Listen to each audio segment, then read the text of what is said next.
Greetings, brothers and sisters. I'm Professor Spira, and what I wanted to talk about today is the concept of the Mucusless Diet Healing System as the middle path. And a lot of people might be familiar with the concept of the middle way or the middle path. There's various traditions that have this idea of the straight and narrow, don't do extremes of any kind on this side or that side, but just kind of stay right down the middle. And my proposition is that the Mucusless Diet Healing System is indeed the plant-based middle path. Now, some people might disagree and say, well, no, the Mucusless diet is kind of extreme, isn't it? You're trying to mucusless but a lot of those people have a misunderstanding of what the Mucusless diet really is, and they're thinking that it's that it's a strict fruitarian thing or strict raw fruitarian kind of thing, which it simply is not. Healing system, operative word, healing system. If you isolate mucusless diet, and like we say, that's the original vegan diet, plant mucus-free, has always been plant-based.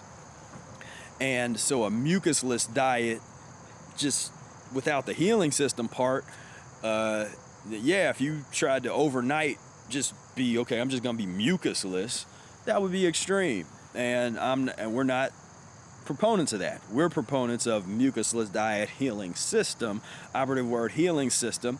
And the transitional methodology involved with this healing system is the game changer. And it allows people that are maybe self-identifying as vegan and they're eating a lot of processed vegan foods, a lot of kind of overcooked vegetables and things like that.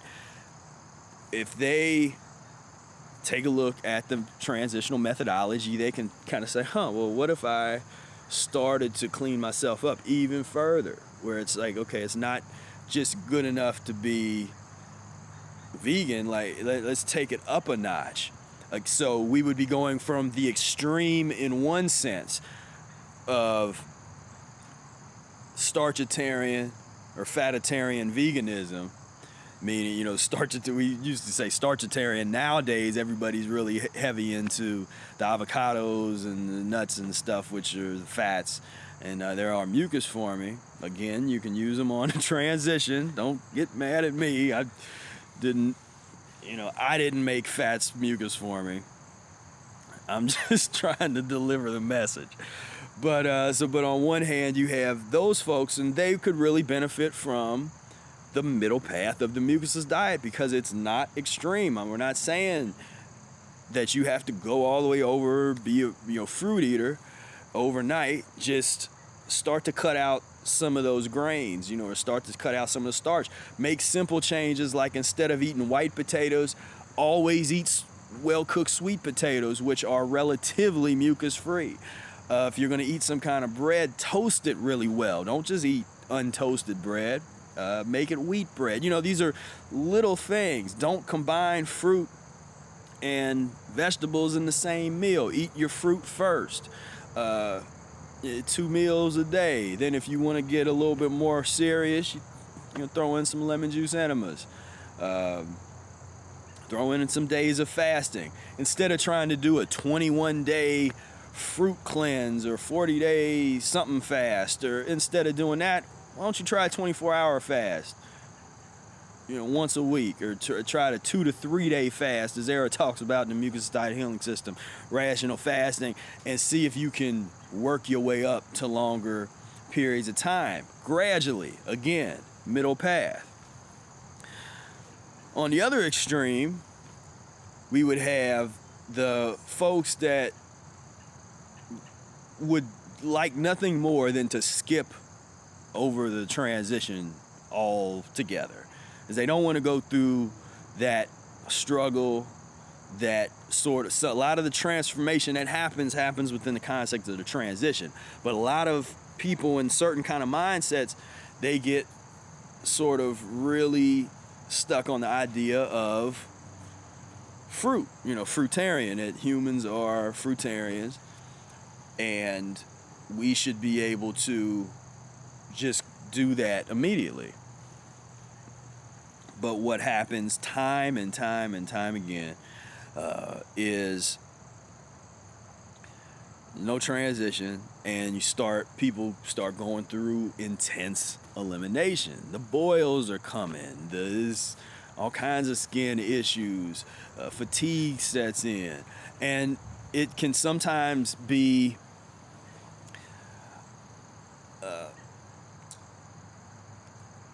a surprise because you feel so good for a period of time. You know, you might feel better than you ever felt before, eat nothing but fruit for a month, but then all of a sudden the weaknesses start to come, the stuff that was not eliminated gradually, these acids start to come and start to explode through your skin and all kinds of problems and stuff.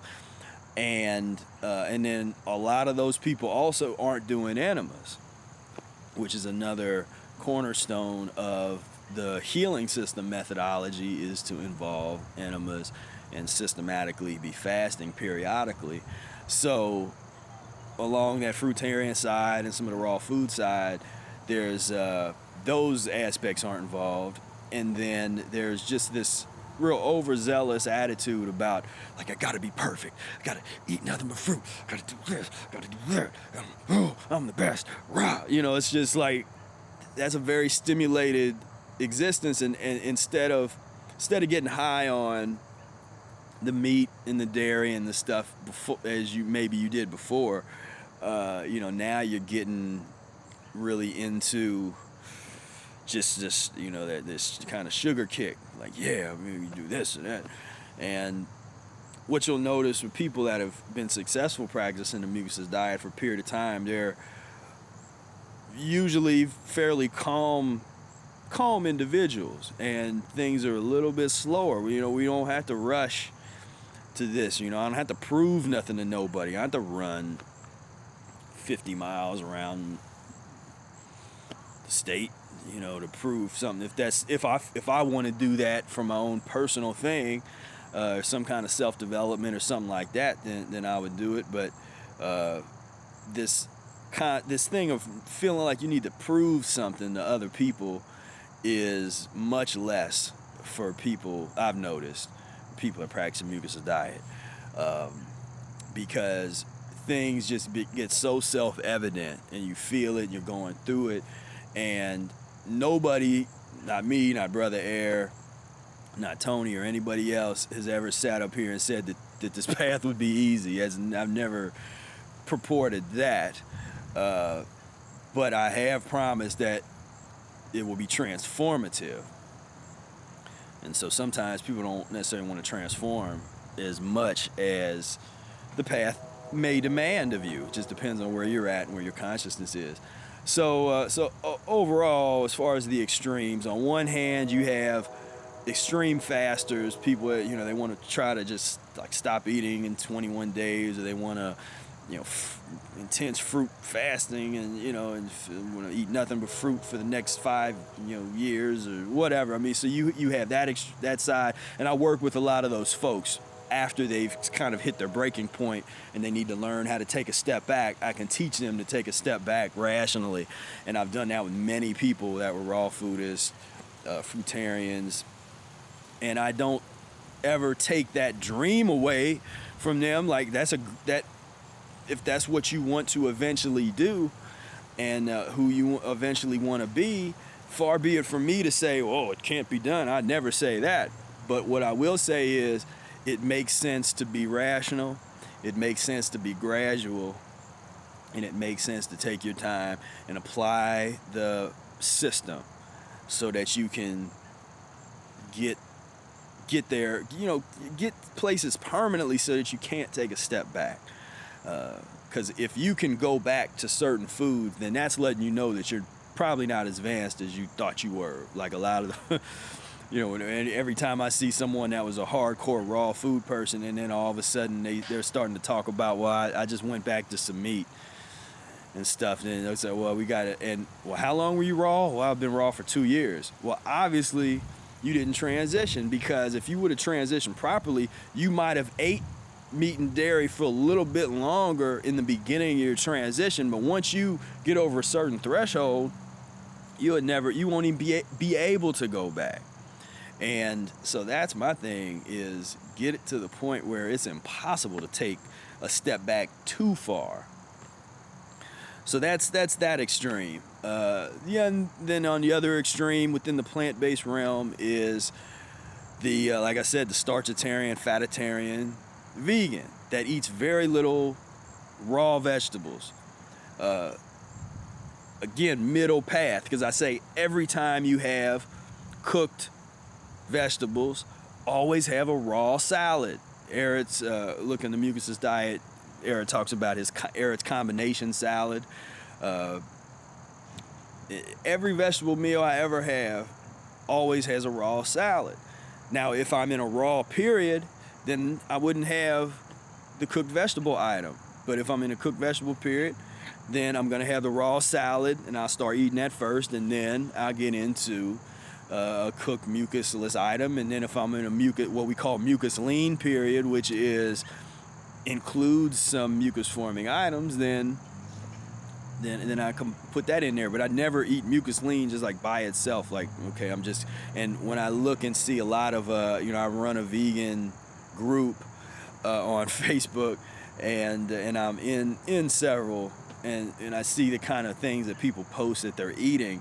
It's a lot of real, processed things, and it's not to say that I never have that and that I didn't have that on the transition, but the difference was, methodologically speaking, I knew that one, this wasn't something that I was going to get too comfortable with and eat it for like the rest of my life, and two, that I was always, no matter how bad I ate in that plant-based realm, I always combined it with a big raw salad, and that was like a lifesaver in terms of always keeping things moving. And so that is, again, that middle path. So it's not like a radical raw thing where it says, well, you just got to be raw. So if you're gonna be raw, just be mucusless and raw. That's a great. That's for most people, that's a fasting level, to be mucusless and raw. That's like, it's just on the level of eating nothing but fruit. It's like it's a step below that. It's not on that level, but for most people, being totally mucusless is going to be sort of like a fasting level. So you don't have to do it for super extended periods of time. Check it out, do it for several days. And I mean, that would be if people always do these challenges, like this such and such challenge, that'd be my challenge. Be mucusless for several days. Can you be mucusless for an entire week? And not just on fruit, but I mean raw salad, fruit, fruit in the afternoon and a raw salad in the evening. Unquestionably mucusless. No avocados in your salad. Just unquestionably no fats involved. No, just totally mucusless. Then a lot of people turn their nose up at that. Well, I like when I eat avocados. Or when I eat salad, I like my avocado. Well, but that's showing you the nature of that addiction, where you have a trigger mechanism. As soon as you eat a salad, you feel like you have to have avocado. That's the nature of an addictive mucus-forming item, which is what we're trying to deal with. It's not that you have to never eat avocados again. And I know we've kind of become that in the plant-based realm, because that just catches people off guard, because they're like, what? I can't eat I thought avocados were nutritious and great, and all here we are saying like that's something you just want to avoid. But like again, I say if you're gonna have it, better be with a big raw salad, and then take note. If you're doing your enemas, then you'll be able to see it a little bit better. But you'll see the slimy nature of it coming out. And it's not a question of some people can eat it and physiologically they're fine. They don't necessarily notice any kind of negative response immediately. But then other people eat it and it's like they know what I'm talking about. Like, yeah, okay, that's mucus forming. So again, that middle path, don't have to deal with this real extreme thing on one side. I don't promote long extreme fasting for people that aren't ready. And at the same time, you know, the vegan brothers and sisters, it's got to kick it up a notch. You know, really understand, as a vegan practitioner, you should be very equipped with mucusless methodology, and understanding that you can always kick it up just a little bit more. And then when you do start to go through an elimination, or what people in the mainstream say get sick, you know what it's from, and you know how to stop eating the grains and the avocados, and, you know, do at least be mucusless or fast, do some enemas. You know, you have the methodology to bounce back from that. And then, of course, the ultimate in extremes would be the meat eating. So I don't even get into because we're talking about plant-based, middle path of the plant-based. You start talking about the meat, then that gets into, you know, real kind of outside. But that's something that a lot of people, I mean, I would like to work with more people, because that would be people like me, where I came from, which was just such a terrible diet. And so that kind of transformation, a lot of the people I work with are already, you know, they're already kind of vegan or above oftentimes. You know, a lot of them are kind of raw foodists and experienced fasters and stuff that kind of have hit a wall or hit the ceiling, and it's like, okay, well, what are some options for me to take a step back to? Because they never learned that. You know, they never learned how to take a step back, or what kinds of things that you can eat that are going to be less damaging than other things. And so that is my my proposition, is that Mucusless Diet Healing System is the middle path of the plant-based community. And like always, I thank you for tuning in. Hit the subscribe button, hit the like button, share this video with your friends if you feel so inclined, and I'll talk to you later. Peace, love, and breath.